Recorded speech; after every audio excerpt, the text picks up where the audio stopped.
Donner du sens aux maths, un concept créé par un groupe de jeunes issus de la classe préparatoire du LGT Bainbridge, dans un but de donner un sens plus ludique aux mathématiques.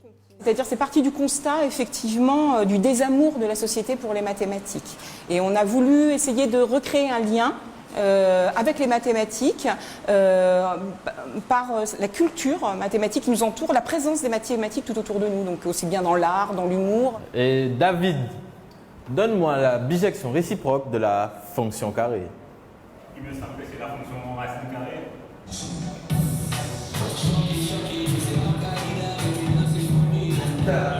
Merci David. Une bijection, c'est lorsqu'une fonction est à la fois injective et surjective. Alors on dit qu'elle est injective quand chaque image de la fonction a au plus un antécédent, et on dit qu'elle est surjective quand tous les points de la fonction ont des antécédents. Un travail pédagogique qui leur vaut un très grand succès via les réseaux sociaux. En effet, plus de 3300 abonnés à compter à ce jour, dont 80% sont des 13-24 ans. On s'était donné l'objectif d'avoir plus de 1000 j'aime, mais on a eu 3000 j'aime, c'était vraiment extraordinaire, notamment avec les Vines qu'on a tournés, les Clash Mad Contenders qui a eu vraiment un super succès. On ne s'attendait pas du tout à ça et on remercie d'ailleurs toutes les personnes qui nous ont suivis, toutes les personnes qui nous ont encouragés par leurs commentaires, leurs j'aime, leurs abonnements à la page. C'était vraiment exceptionnel.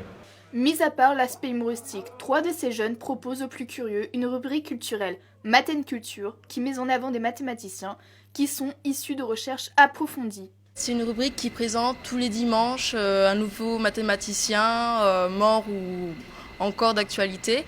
Donc notre but, c'est en fait de vulgariser ces mathématiciens qui sont trop souvent oubliés ou alors qu'on ne connaît pas au final. Et pourtant, ils sont à la base de tout ce que l'on a dans notre vie actuelle. Des idées sont à venir. Ce support en fait pourrait s'ouvrir au pré-bac, au collège et au primaire.